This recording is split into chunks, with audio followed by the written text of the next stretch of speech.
સૌને નમસ્કાર.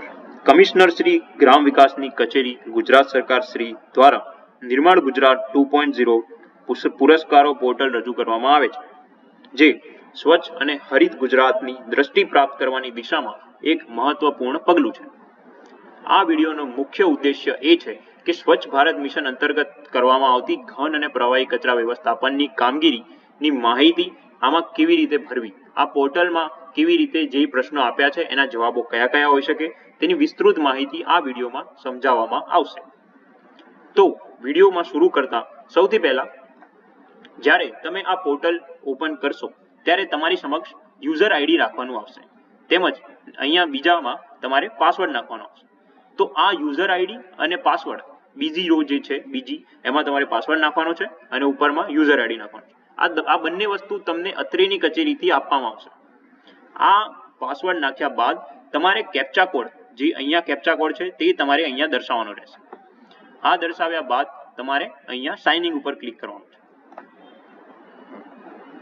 નિર્મળ ગુજરાત 2.0 પોર્ટલમાં લોગિન કર્યા બાદ તમારે આગળ અહીંયા આને પોર્ટલને 4 ભાગમાં વહેંચવામાં આવ્યું છે, જેમાં સર્વપ્રથમ છે ઓડીએફ સસ્ટેનેબિલિટી પ્લસ માનવ મનનું વ્યવસ્થાપન, બીજું છે ઘન કચરા વ્યવસ્થાપન, ત્રીજું છે પ્રવાહી કચરા વ્યવસ્થાપન અને ચોથું પ્રચાર પ્રસાર અને ક્ષમતા વર્ધન.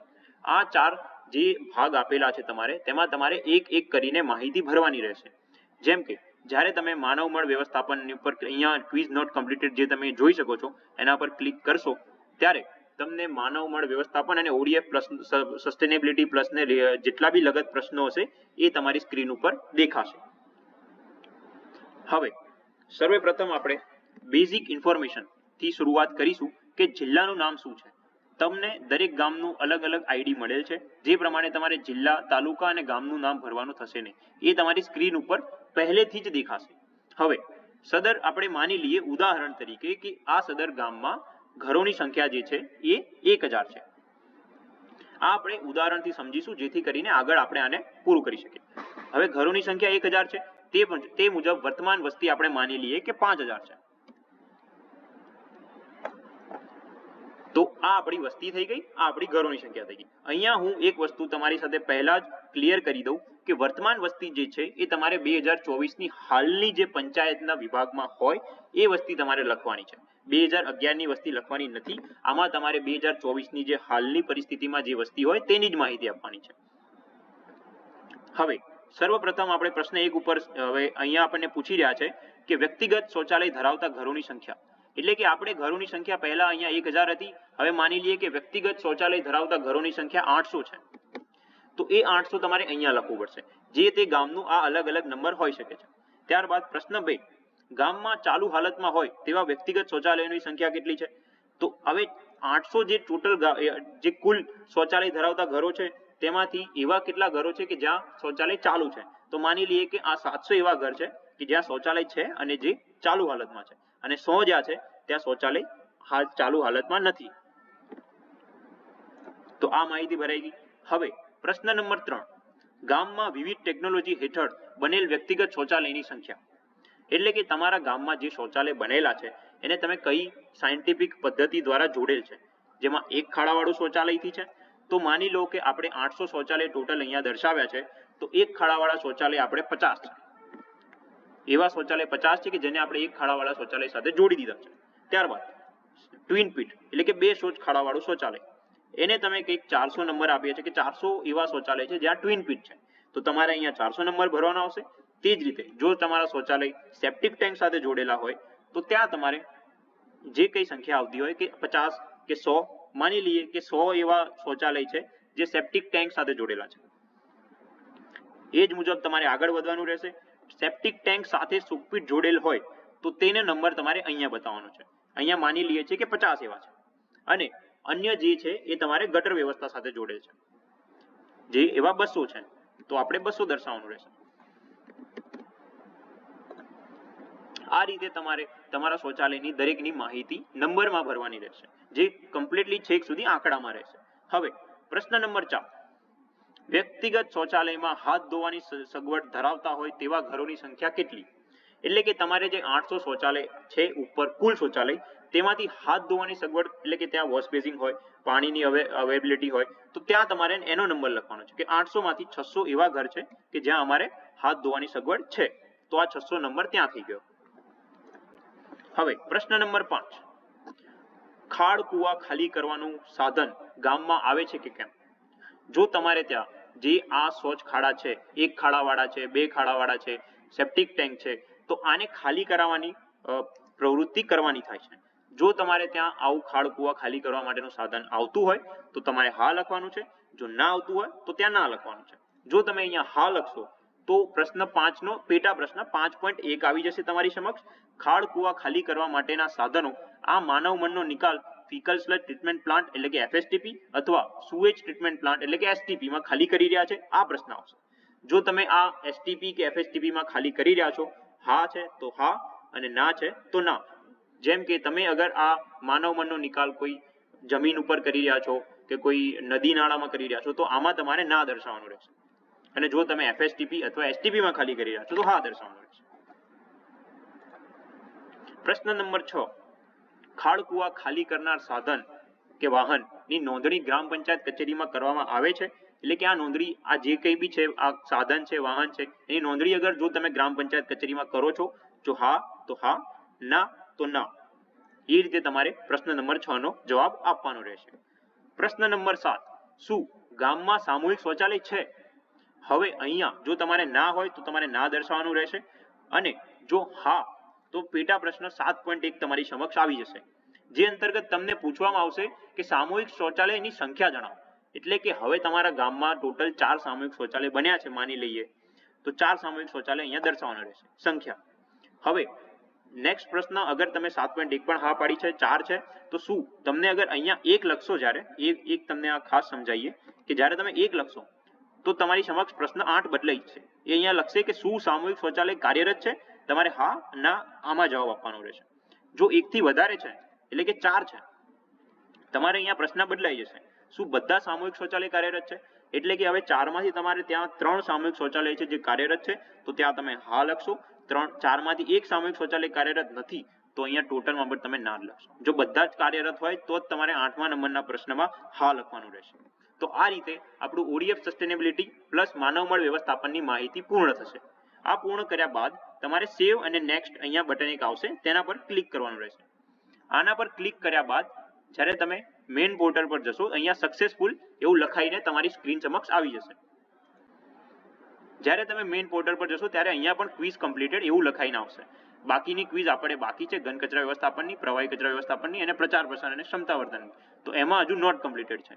તો આ જે આપણું કમ્પ્લીટ થઈ ગયું છે, હવે નેક્સ્ટ આપણે ઘન કચરા વ્યવસ્થાપન તરફ પ્રયાણ કરીશું. આપણો બીજો તબક્કો કે જે ઘન કચરા વ્યવસ્થાપન ઉપર નિર્ભર છે, ત્યાં આપણે આવી જઈએ. અહીંયા તમને ક્વિઝ નોટ કમ્પ્લીટેડ છે, ત્યાં તમારે ક્લિક કરવાનું છે, જેથી તમે સીધા ઘન કચરા વ્યવસ્થાપનને લગત તમામ પ્રશ્નાવલી પર પહોંચી જશો.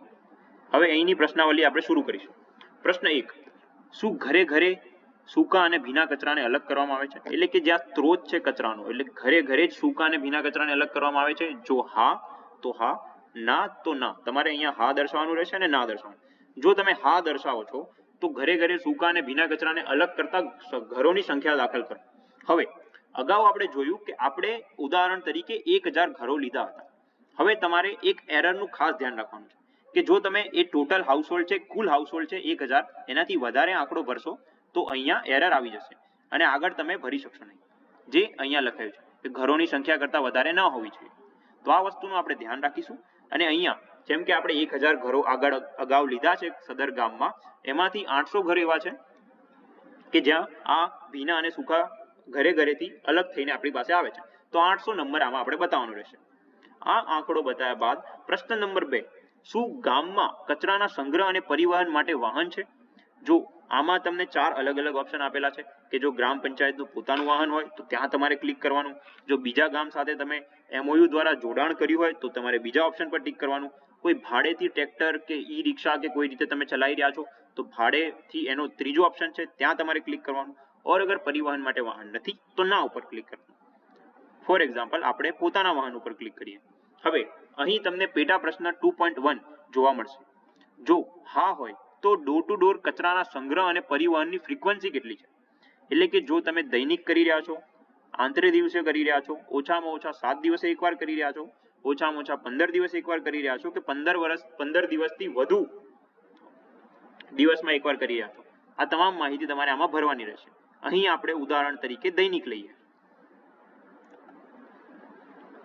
ત્યારબાદ પ્રશ્ન નંબર 3, ભીના કચરાને નીચે દર્શાવેલ વિકલ્પ પૈકી નિકાલ કરતા ઘરોની સંખ્યા તમારે આમાં દર્શાવવામાં આવે છે. એટલે કે માની લઈએ કે પશુઓને ખવડાવી દેવામાં આવતા ઘરો જે ટોટલ 1000 ઘરો હતા તેમાંથી 100 છે કે જ્યાં પશુધન છે અને તેઓ તેમનો જે ભીનો કચરો છે તે પશુઓને ખવડાવી દે છે. ત્યારબાદ વ્યક્તિગત કમ્પોસ્ટિંગ એટલે કે 50 ઘર એવા છે કે જેમની પાસે વ્યક્તિગત કમ્પોસ્ટ પીટ મનરેગા અંતર્ગત કે અન્ય કોઈ યોજના અંતર્ગત એમની પાસે છે, તો એ તમે અહીંયા દર્શાવી શકશો. ત્યારબાદ સામૂહિક કમ્પોસ્ટ પીટ એટલે કે સામૂહિક કમ્પોસ્ટ પીટ તમે ત્યાં 4 બનાવ્યા છે, 2 બનાવ્યા છે, તો એ સંખ્યા પ્રમાણે કેટલા હાઉસહોલ્ડ એટલે કે કેટલા ઘરોને એ કવર કરી રહ્યા છે એ તમારે અહીંયા બતાવવાના છે. એટલે કે માની લઈએ કે 200 હાઉસહોલ્ડ કે 200 ઘર, તો એ તમારે અહીંયા દર્શાવી શકશો. ત્યારબાદ ભારત સરકાર શ્રીની યોજના ગોબરધન પ્લાન્ટ જો તમારે ત્યાં હોય તો એ પ્લાન્ટ તમારે અહીંયા બતાવવાના રહેશે. માની લઈએ કે 50 એવા ઘર છે જેની પાસે ગોબરધન યોજનાનો લાભ મળેલ છે, તો તે સંખ્યા તમારે અહીંયા દર્શાવવાની રહેશે. આ રીતે પ્રશ્ન 3 નો અંત થશે. ત્યારબાદ પ્રશ્ન 4, શું ભીનો કચરો ને ખાતર બનાવી ખેડૂતોને વેચવામાં આવે છે? જો આવી પ્રક્રિયા તમારા ગામમાં થતી હોય, એને ભીનો કચરાને ખાતરમાં રૂપાંતરણ કરાવી કે ખેડૂતોની મંડળી હોય ત્યાં તે લોકો ખેડૂતો આવું કામ કરતા હોય, ભીના કચરાને ખાતર બનાવતા હોય અને કૃષિ પ્રવૃત્તિમાં યુઝ કરતા હોય, જો હા હોય તો હા અને ના હોય તો ના. પ્રશ્ન 5, શું ગામમાં સેગ્રીગેશન શેડ છે? હવે તમારા ગામમાં જો સેગ્રીગેશન શેડ હાજર હોય તો હા લખવાનું છે અને જો હાજર ના હોય તો ના લખવાનું છે. અહીં આપણે હા સિલેક્ટ કરીશું ત્યારે પ્રશ્ન નંબર 5 નો પેટા પ્રશ્ન 6 અહીંયા તમારી સમક્ષ આવી જશે.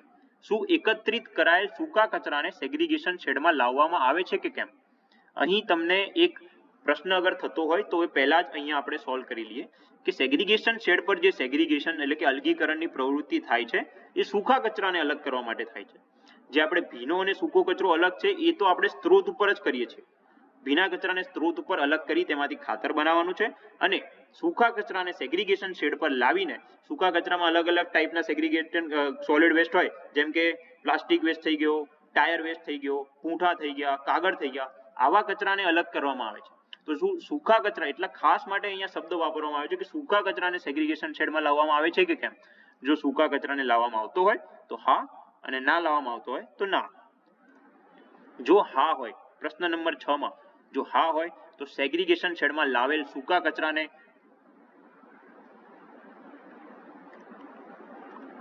અલગ અલગ કરવામાં આવે છે કે કેમ?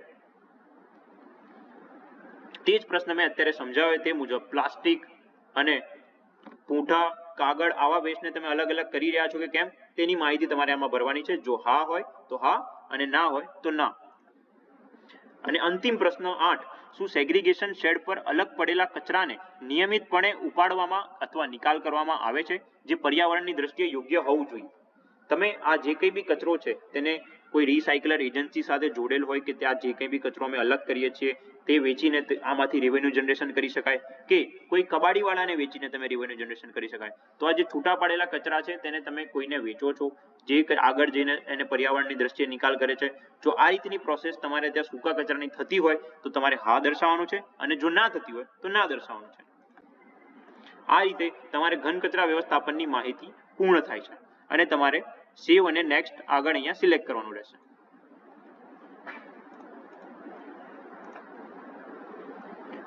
ફરીથી આપણે નિર્મલ ગુજરાત 2.0 એવોર્ડ પોર્ટલ પર આવીશું જ્યાં આપણને જોવા મળશે કે ક્વિઝ કમ્પ્લીટેડ નો ઓપ્શન આવી ગયા છે. ઘન કચરા વ્યવસ્થાપન આપણું ક્વિઝ કમ્પ્લીટ થઈ ગઈ છે અને બીજું ODF સસ્ટેનેબિલિટી પ્લસ માનવ મનનું વ્યવસ્થાપનની ક્વિઝ કમ્પ્લીટ થઈ ગઈ છે.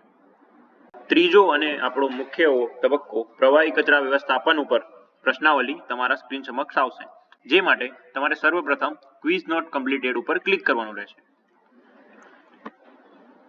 અહીંયા ક્લિક કર્યા બાદ તમારી સમક્ષ પ્રવાહી કચરા વ્યવસ્થાપનને લગતા પ્રશ્નો દેખાશે. પ્રશ્ન નંબર 1, શું ગામમાં ગટર લાઈન છે? જો તમારા ગામમાં ગટર લાઈન ઉપલબ્ધ હોય તો તમારે હા ટીક કરવાનું છે. જો ગામમાં ગટર લાઈન ઉપલબ્ધ ના હોય તો ના ટીક કરવાનું છે. જો તમે અહીંયા ના ટીક કરશો તો તમારે પ્રશ્ન 1 અહીંયા પૂર્ણ થશે અને જો તમે હા ટીક કરશો તો પ્રશ્ન નંબર 1 નો પેટા પ્રશ્ન આવશે તમારી સમક્ષ જેમાં શું ગામમાં ગંદા પાણીના નિકાલ માટે ખુલ્લી ગટર લાઈન છે? એટલે કે તમારે ત્યાં ગામ જે છે ત્યાં ગટર લાઈન ખુલ્લી હોય, જો તમારે ત્યાં ગટર લાઈન ખુલ્લી હોય તો હા, અને ગટર લાઈન બંધ હોય તો ના. આ રીતે તમારે પેટા પ્રશ્ન 1 નો જવાબ આપવાનો રહેશે. ત્યારબાદ પેટા પ્રશ્ન 1.2 જ્યાં તમારે દર્શાવવાનું રહેશે કે ગામમાં ગટર લાઈનના પાણીનો નિકાલ કઈ જગ્યાએ કરવામાં આવે છે. જો આપણે અગાઉ જોયું હતું કે ઘરોની સંખ્યા જે આપણે ઉપર સ્ક્રીનમાં જોઈ શકીએ છે કે 1000 છે. આ 1000 માંથી 200 એવા ઘરો છે કે જ્યાં કુદરતી તળાવમાં જઈ રહ્યા છે, જે ઘરોનું પાણી કુદરતી તળાવમાં જઈ રહ્યું છે. તો તમારે કુદરતી તળાવ ઉપર ક્લિક કરવાનું રહેશે. ત્યારબાદ 400 એવા ઘર છે જે કૃત્રિમ તળાવમાં ડાયરેક્ટ જઈ રહ્યું છે જેનું પાણી, તો તે તમારે કૃત્રિમ તળાવમાં કરવાનું રહેશે.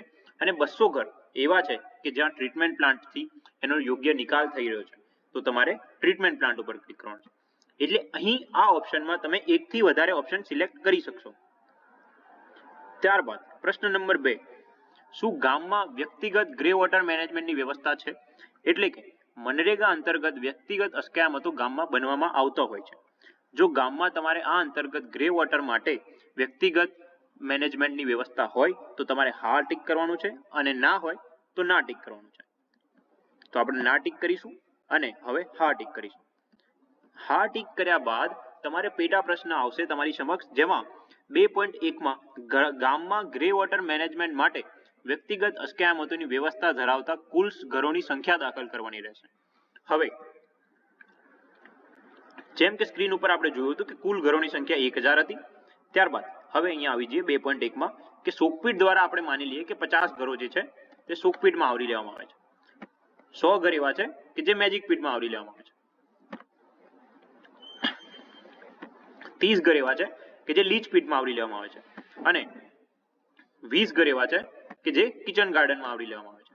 તો આ રીતે તમારે માહિતી આમાં સંખ્યામાં બતાવવાની રહેશે. ત્યારબાદ છેલ્લું જે ઓપ્શન છે તમારી સમક્ષ એ અન્ય છે. જો આના સિવાય કોઈ તમારી પાસે ટ્રીટમેન્ટ ટેકનોલોજી હોય અને એના દ્વારા તમે ગ્રે વોટર મેનેજમેન્ટ કરતા હોય વ્યક્તિગત અસ્કયામતો દ્વારા, તો તમારે અન્યમાં દર્શાવવાનું રહેશે, અને જો ના હોય તો ત્યાં શૂન્ય દર્શાવવાનું રહેશે. હવે પ્રશ્ન નંબર 3, ગામમાં જેમ આપણે પ્રશ્ન નંબર 2 માં જોયું કે વ્યક્તિગત અસ્કયામતો દ્વારા ગ્રે વોટર મેનેજમેન્ટ કેવી રીતે થઈ રહ્યું છે, તે જ રીતે સામુદાયિક સ્તરે ગ્રે વોટર મેનેજમેન્ટમાં આવરી લેવાયેલા ઘરોની સંખ્યા દર્શાવવાની રહેશે. જેમ કે શોકપીટ, સામૂહિક શોકપીટ છે જે તમારા ગામમાં 200 ઘરોને આવરી રહ્યું છે. ત્યારબાદ વેસ્ટ સ્ટેબિલાઇઝેશન તળાવ છે જે તમારા ગામમાં 100 ઘરોને આવરી રહ્યું છે. જો ના આવરી રહ્યું હોય તો ત્યાં શૂન્ય લખીશું, અને આવરી રહ્યું હોય તો જે નંબરના ઘરો ત્યાં જોડાયેલા હોય, કનેક્ટ હોય, તેને નંબર દર્શાવીશું. ત્યારબાદ વેડંછા મોડેલ દ્વારા આપણે માની લઈએ કે 200 ઘર એવા છે કે જે વેડંછા મોડેલ દ્વારા ગ્રે વોટરનો નિકાલ કરી રહ્યા છે, તો અહીંયા 200 લખીશું. હવે અહીંયા એક વસ્તુ આપણે ખાસ ધ્યાન રાખીશું કે આપણે જે કંઈ બી આમાં સંખ્યા દર્શાવીશું 200, 100, આ જે 200 અને આ ટોટલ જે સંખ્યા છે એ આપણે 1000 ઘરોની સંખ્યાથી વધારે ન થાય. જો તેમાં તમે 1000 થી વધારે થશે તો અહીંયા એક એરર આવી જશે, જે આપણે તમને તમારી સમક્ષ બતાવીએ.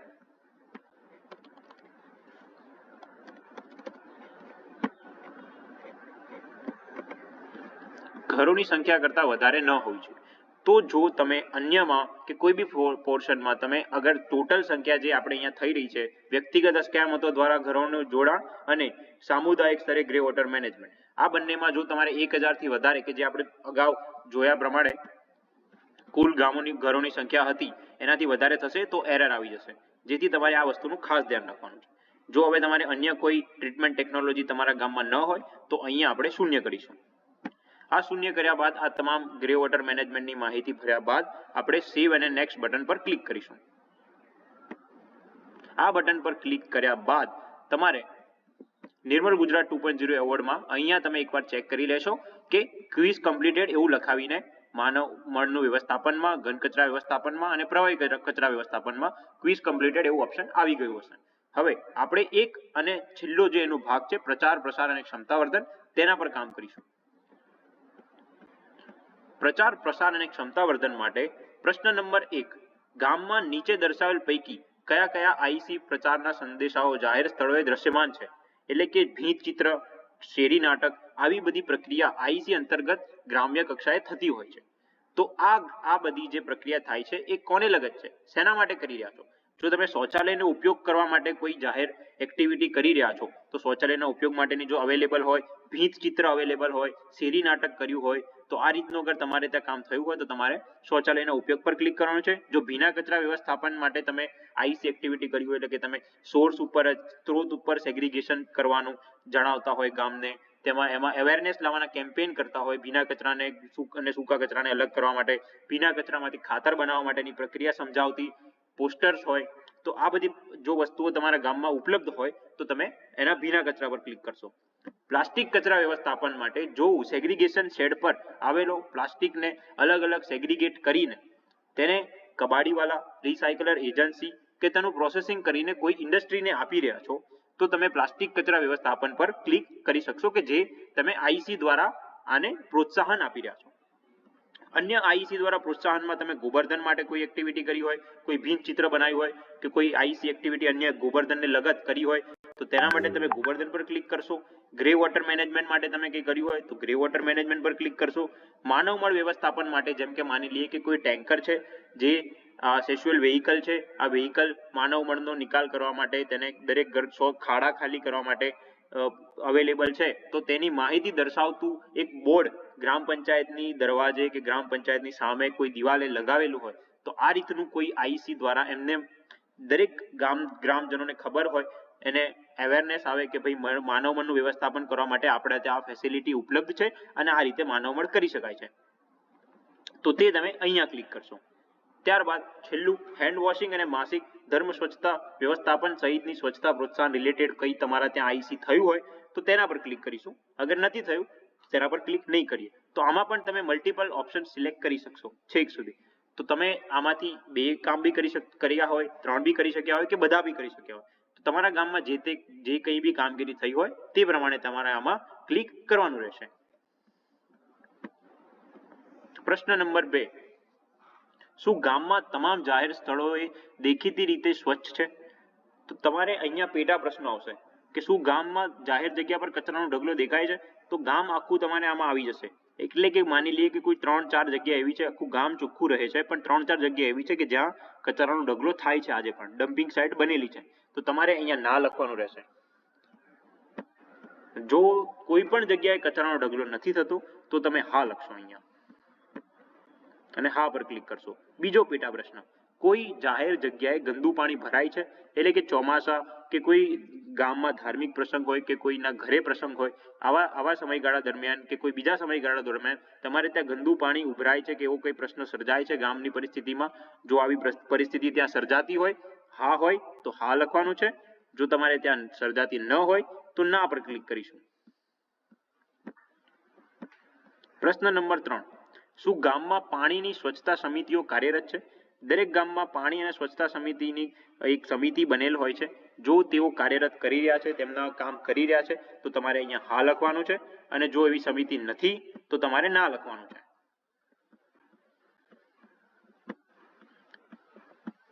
હવે જ્યારે તમે પાણી અને સ્વચ્છતા સમિતિની માહિતી આપશો હામાં કે હા અમારે ત્યાં કામ કરી રહ્યા છે, ત્યારે તમારી સમક્ષ એક કેલેન્ડર આવશે. આ કેલેન્ડરમાં તમારે એ માહિતી ભરવાની છે કે આખરી ટાઈમ સૌથી લેટેસ્ટમાં આની માટેની મીટિંગ ક્યારે ભરાવી હતી. જેમ કે માની લઈએ કે 1 જુલાઈને રોજ પાણી સમિતિ અને સ્વચ્છતા સમિતિને લગત મીટિંગ થયેલ હતી, તો આ તારીખ તમારે અહીંયા દર્શાવવાની રહેશે. ત્યારબાદ છેલ્લો પ્રશ્ન નંબર 4, શું ગામમાં ODF પ્લસ મોડેલ અંગે કોઈ પ્રશિક્ષિત વ્યક્તિ છે, ટ્રેન્ડ પર્સન? જો તમારા ગામમાં તલાટી સિવાય, તલાટીને આમાં ગણવામાં આવશે નહીં, બીકોઝ એ બહારના ગામનો બી હોઈ શકે છે, તો આમાં તમારા ગામમાં કોઈ એવી વ્યક્તિ છે જેને સ્વચ્છ ભારત મિશન ના ઘન કચરા વ્યવસ્થાપન, ODF પ્લસ મોડેલ, આ શું છે, ODF પ્લસ મોડેલ કેટેગરી શું છે, એમાં કઈ કઈ વસ્તુ આવરી લેવામાં આવે છે, ઘન કચરા વ્યવસ્થાપન શું છે, પ્રવાહી કચરા વ્યવસ્થાપનના અસ્કયામતો શું છે, તેનો ઉપયોગ એ લોકો કેવી રીતે કરી શકે છે, આ જે યોજના છે એનો લાભ કેવી રીતે મળી શકે છે, તો આ બધી વસ્તુઓ માટે કોઈ ટ્રેન્ડ પર્સન જો તમારા ગામમાં ઉપલબ્ધ હોય તો તમારે હા લખવાનું છે. જો આવું કોઈ ટ્રેન્ડ પર્સન તમારા ગામમાં ઉપલબ્ધ ન હોય તો તમારે ન લખવાનું છે. જો તમે ના લખશો તો અહીંયા પ્રશ્નોત્તરી પૂરી થશે. જો તમે અહીંયા હા લખશો એટલે કે કોઈ ત્યાં ટ્રેન્ડ પર્સન છે જેને સ્વચ્છ ભારત મિશનની તમામ કામગીરીની માહિતી છે, તો તમારે આગળ આવશે કે જો હા હોય તો ODF પ્લસ પર આવી પ્રશિક્ષિત વ્યક્તિની સંખ્યા દાખલ કરવી. એટલે કે એક ગામમાં માની લઈએ કે 4 એવા લોકો છે જેને ODF પ્લસ મોડલની તમામ જાણકારી છે, ઘન કચરા વ્યવસ્થાપનના અસ્કયામતોની તમામ જાણકારી છે, તે જ રીતે પ્રવાહી કચરા વ્યવસ્થાપનના અસ્કયામતોની તમામ જાણકારી છે, અને તે જ રીતે આઈસી અને કેપેસિટી બિલ્ડિંગ એટલે કે આપણા પ્રચાર પ્રસાર અને ક્ષમતાવર્ધન આના પર પણ તમામ માહિતી છે. તો આપણે અહીંયા એના નંબર લખીશું કે આટલા લોકો એવા છે જેને આ તમામ માહિતી ખબર છે. આ માહિતી ભર્યા બાદ તમારી સમક્ષ સ્ક્રીન ઉપર ફાઇનલ સેવ કરીને એક ઓપ્શન આવશે. આના પર તમારે ફાઇનલ ક્લિક કરવાનું રહેશે. જેવું તમે ફાઇનલ સેવ પર ક્લિક કરશો તમારી સ્ક્રીન સમક્ષ આવી જશે કે ઓડીએફ સસ્ટેનેબિલિટી પ્લસ માનવ મનનું વ્યવસ્થાપન ક્વિઝ કમ્પ્લીટેડ, ઘન કચરા વ્યવસ્થાપન ક્વિઝ કમ્પ્લીટેડ, પ્રવાહી કચરા વ્યવસ્થાપન ક્વિઝ કમ્પ્લીટેડ, પ્રચાર પ્રસાર અને ક્ષમતાવર્ધન ક્વિઝ કમ્પ્લીટેડ. જ્યારે શરૂઆતમાં આપણે જોયું હતું ત્યારે ક્વિઝ નોટ કમ્પ્લીટેડ હતું સ્ટેટસ, અને હવે દરેક સ્ટેટસ આવી ગયું છે કે ક્વિઝ કમ્પ્લીટ થઈ ચૂકી છે. તો અહીંયા આપણી જે કામગીરી છે એ પોર્ટલ પર ભરવાની જે કામગીરી છે એ પૂર્ણ થશે. હવે તમારે એવો પ્રશ્ન થયો કે કોઈ એક ડેટા એવા છે કે જે ભૂલથી અન્ય ડેટા દર્શાઈ ગયા છે કે ક્યાંક ભૂલ થઈ ગઈ છે, તો 31 જુલાઈ સુધીના સમયગાળા દરમિયાન તમે કોઈ પણ ગામનું આઈડી થી એને ઓપન કરીને આ ડેટા એન્ટ્રી જે કે અહીંયા ઉપર છે લેફ્ટ સાઈડ પર સૌથી ઉપર એના પર ક્લિક કરશો, ત્યાં વિલેજ ક્વિઝ પર પાછા જશો એટલે તમે ફરીથી અગર કોઈ વસ્તુ તમારે ચૂઝ કરવી છે કે કોઈ ખોટી ભરાઈ ગઈ છે, જેમ કે સિંગલ પીટ આપણે ખાડાવાળું શૌચાલય હતું જે 50 હતું આપણે ઇનિશિયલી લીધું હતું શરૂઆતમાં, એ 50 નહીં એ 60 છે, તો પછી એ આપણે અહીંયા સુધારી શકીશું. 50 ની જગ્યાએ 40 છે તો આપણે અહીંયાથી સુધારી શકીશું. એ જ રીતે પછી અહીંયા સેવ નેક્સ્ટ કરવાનું રહેશે તમારે, અને ફરીથી આખું ફોર્મ તમારે જે કંઈ બી આમાં સુધારો કરવો છે એ સુધારીને ફાઇનલ સેવ કરવાનું રહેશે. અને તમારે ત્યાં record updated successfully you will now be redirected to dashboard, એટલે તમે ફરીથી તમારા ડેશબોર્ડ પર પ્રયાણ કરી શકશો જ્યાં તમારા ઓપ્શનમાં આવી જશે કે ક્વિઝ તમારી કમ્પ્લીટ થઈ ચૂકી છે. તો અહીંયા આપણી જે નિર્મળ ગુજરાત 2.0 એવોર્ડની પોર્ટલ છે તેની કમ્પ્લીટ માહિતી આપવામાં આવી છે, જેનો વિડીયો દ્વારા તમને સંક્ષેપમાં સમજાવવામાં આવ્યું છે કે તમને એક એક વસ્તુ કેવી રીતે ભરવાની છે. ઓડીએફ સસ્ટેનેબિલિટી પ્લસ માનવ મનનું વ્યવસ્થાપન આપણો પ્રથમ ભાગ છે, બીજા ભાગમાં ઘન કચરા વ્યવસ્થાપનનું પ્રશ્નોત્તરી છે, ત્રીજા ભાગમાં પ્રવાહી કચરા વ્યવસ્થાપનની પ્રશ્નોત્તરી છે, અને ચોથા અને અંતિમ ભાગમાં પ્રચાર પ્રસાર અને ક્ષમતાવર્ધન એટલે કે IC information education and communication and capacity building એના પર. તો આ તમામ માહિતી તમારા સમક્ષ રજૂ કરવામાં આવે છે. આપ સૌનો ખૂબ ખૂબ આભાર અને ધન્યવાદ. જય હિન્દ, જય ભારત.